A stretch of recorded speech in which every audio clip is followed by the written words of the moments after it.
வணக்கம். 4 மணி செய்திகளுக்கு வரவேற்பது நான் நந்தா. முதலில் இந்த நேரத்திற்கான தலைப்புச் செய்திகளை பார்க்கலாம். கோவையில் பிரதமர் மோடி பங்கேற்கவிருந்த ரோட் ஷோவிற்கு அனுமதி மறுத்தது காவல்துறை. 4 கிலோமீட்டர் தூரத்திற்கு தனிநபர்களை சோதனை செய்வது கடினம் என்றும் விளக்கம்.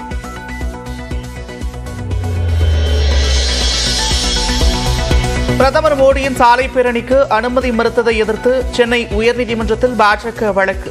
அவசர வழக்காக விசாரணைக்கு ஏற்றுக்கொண்ட நீதிபதி ஆனந்த் வெங்கடேஷ் சற்று நேரத்தில் தீர்ப்பளிக்கிறார்.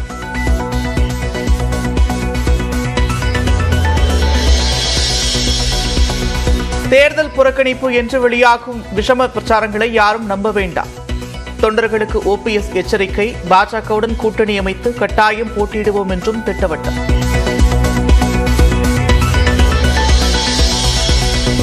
இரட்டை இலை சின்னம் தொடர்பாக ஓபிஎஸ் ஆதரவாளர் புகழேந்தி தொடர்ந்த வழக்கு. நாளை தீர்ப்பளிக்கிறது டெல்லி உயர்நீதிமன்றம்.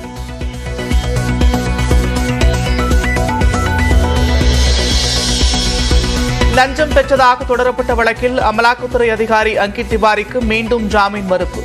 யாராக இருந்தாலும் ஊழலை ஏற்றுக்கொள்ள முடியாது என்று உயர்நீதிமன்ற மதுரை கிளை கருத்து.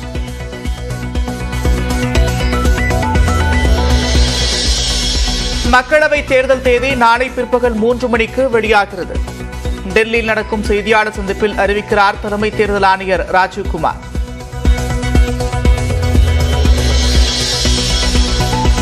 தமிழகத்தில் ஒரே கட்டமாக மக்களவை தேர்தலை நடத்த வாய்ப்பு. கேரளா, ஆந்திரா, தெலுங்கானா, குஜராத், ஹரியானாவிலும் ஒரே கட்டமாக தேர்தலை நடத்த திட்டம் என்று தகவல்.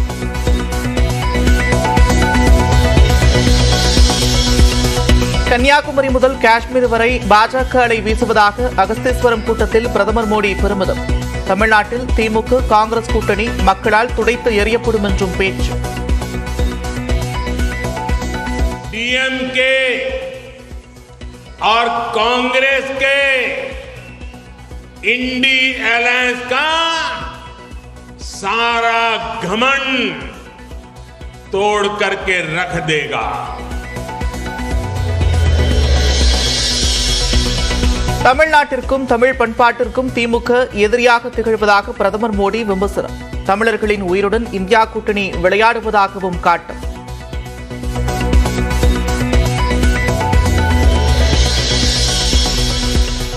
பெண்களுக்கு மரியாதை கொடுக்கும் கட்சி பாஜக என்று பிரதமர் மோடி பெருமிதம். ஜெயலலிதாவை திமுக எப்படி நடத்தியது என்பது மக்களுக்கு தெரியும் என்றும் பேச்சு. புயல் வெள்ளத்தால் பாதிக்கப்பட்ட கூட்டு குடிநீர் திட்டங்களை சீரமைக்க 148 கோடி ரூபாய் ஒதுக்கீடு. நிர்வாக அனுமதி அளித்து முதலமைச்சர் மு க ஸ்டாலின் உத்தரவு.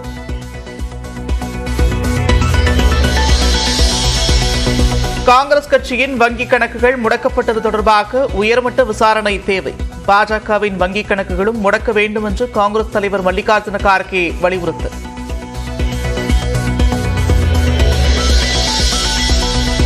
தேர்தல் பத்திரங்களின் பிரத்யேக எண்ணை வெளியிடாதது ஏன் என எஸ்பிஐ வங்கிக்கு உச்சநீதிமன்றம் காட்டமான கேள்வி.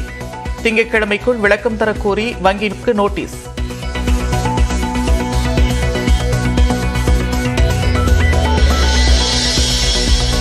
கரும்பு விவசாய சின்னத்தை நாம் தமிழர் கட்சிக்கு ஏன் வழங்கக்கூடாது? சீமானின் மேல்முறையீட்டு மனு தொடர்பாக தேர்தல் ஆணையம் பதிலளிக்க உச்சநீதிமன்றம் உத்தரவு.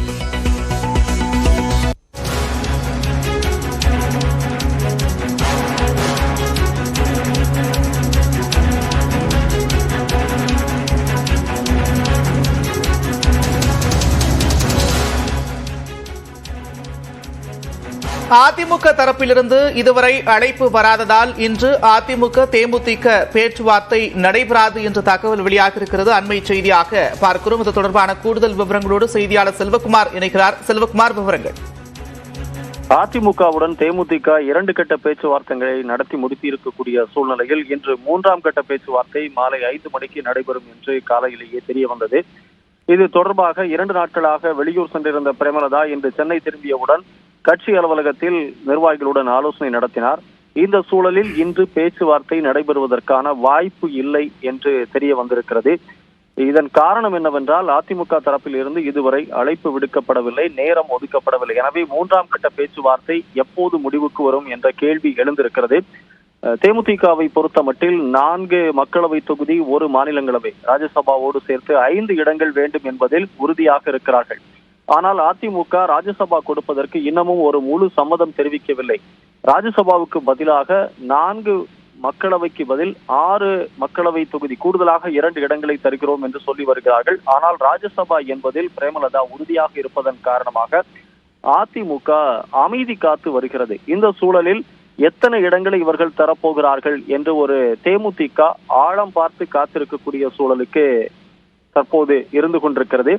எனவே அதிமுக தரப்பினுடைய மௌனம், அமைதி என்பது பிரேமலதாவுக்கு ஒரு நெருக்கடியை கொடுத்து கொண்டிருக்கிறது. எனவே இந்த பேச்சுவார்த்தை விரைவில் முடிவதற்கான சாத்தியம் இருக்குமா என்பது தெரியவில்லை. நன்றி செல்வகுமார், விரிவான விவரங்களுக்கு. பிரதமர் மோடி வாகன பேரணிக்கு கோவை மாநகர காவல்துறை அனுமதி மறுத்திருக்கிறது. மக்களவைத் தேர்தல் பரப்புரைக்காக பிரதமர் நரேந்திர மோடி வரும் 18ஆம் தேதி மீண்டும் தமிழ்நாடு வர இருக்கிறார். கோவையில் பொதுக்கூட்டத்தில் பங்கேற்கும் அவர் சுமார் 4 கிலோமீட்டர் தூரத்திற்கு வாகன பேரணி நடத்தவும் திட்டமிட்டிருக்கிறார். அன்று மாலை 4 மணிக்கு மேட்டுப்பாளையம் சாலை வழியாக சாய்பாபா காலனி, வடகோவை, சிந்தாமணி, காமராஜபுரம் வழியாக சென்று RS புரத்தில் நிறைவடையும் வகையில் வாகன பேரணி திட்டமிடப்பட்டிருந்தது.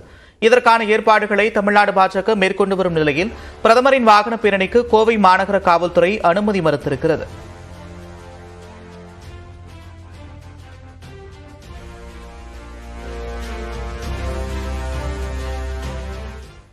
பிரதமர் மோடியின் வாகன பேரணிக்கான அனுமதி மறுப்பு ஏன் என்று 5 காரணங்களை சுட்டிக்காட்டி கோவை காவல்துறை விளக்கம் அளித்திருக்கிறது. சாய்பாபா காலனி மற்றும் வடகோவை பகுதிகள் மக்கள் நடமாட்டம் அதிகமாக இருக்கும் பகுதி எனவும் அங்கு வாகன பேரணி நடத்தினால் பொதுமக்கள், நோயாளிகள் பாதிக்கப்படுவார்கள் என்றும் குறிப்பிடப்பட்டுள்ளது. 10 மற்றும் 12ஆம் வகுப்பு மாணவர்களுக்கு பொதுத் தேர்வு நடைபெற்று வருவதால் இதுபோன்ற பேரணி அவர்களுக்கு இடையூறு ஏற்படுத்தும் என்றும் காவல்துறை கூறியிருக்கிறது. பிரதமருக்கு ஏற்கனவே பாதுகாப்பு அச்சுறுத்தல் இருக்கும் நிலையில் சாலையில் கூடும் மக்கள் அனைவரையும் முழுமையாக கண்காணித்து அபாயகரமான பொருட்களை வைத்திருக்கிறார்களா என்று சோதிப்பது கடினமான செயல் என்றும் தெரிவிக்கப்பட்டுள்ளது. மத ரீதியிலான உணர்வுகள் மிக்க மாநகராக கோவை இருந்து வருவதாகவும் அனுமதி வழங்காததற்கு அதுவும் ஒரு காரணம் என்றும் குறிப்பிடப்பட்டிருக்கிறது. கோவையில் சாலை வழியாக சென்று மக்களை சந்திக்கும் நிகழ்விற்கு இதுவரை எந்த ஒரு தலைவருக்கும் அனுமதி வழங்கப்படவில்லை என்றும் கோவை மாநகர காவல்துறை விளக்கமளித்திருக்கிறது. பிரதமர் மோடியின் பேரணிக்கு காவல்துறை அனுமதி மறுத்ததற்கு எதிராக கோவை மாவட்ட பாஜக சார்பில் சென்னை உயர்நீதிமன்றத்தில் வழக்கு தொடரப்பட்டுள்ளது. இதனை அவசர வழக்காக ஏற்றுக்கொண்ட நீதிபதி ஆனந்த் வெங்கடேஷ் பிரதமர் மோடியின் பேரணிக்கு அனுமதி அளிப்பதில் என்ன பிரச்சனை என்று காவல்துறைக்கு கேள்வி எழுப்பினார். இதற்கு பதிலளித்த காவல்துறை பொதுத் தேர்வு நடப்பதால் அனுமதி மறுத்ததாக கூறியது.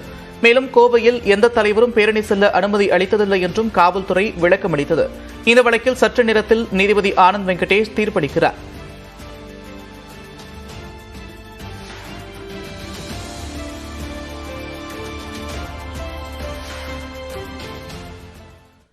பாஜகவின் வங்கிக் கணக்குகளை முடக்க வேண்டும் என காங்கிரஸ் தலைவர் மல்லிகார்ஜுன கார்கே வலியுறுத்தியிருக்கிறார்.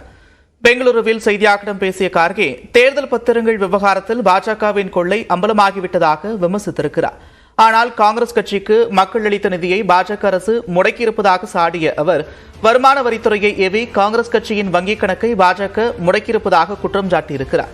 சுமார் 300 கோடி ரூபாய் முடக்கப்பட்டிருப்பதால் தாங்கள் எப்படி தேர்தலை எதிர்கொள்வது என்று கேள்வி எழுப்பிய கார்கே வங்கிக் கணக்குகள் முடக்கம் குறித்து உயர்மட்ட குழு விசாரணை நடத்த வேண்டும் என்று கூறியிருக்கிறார்.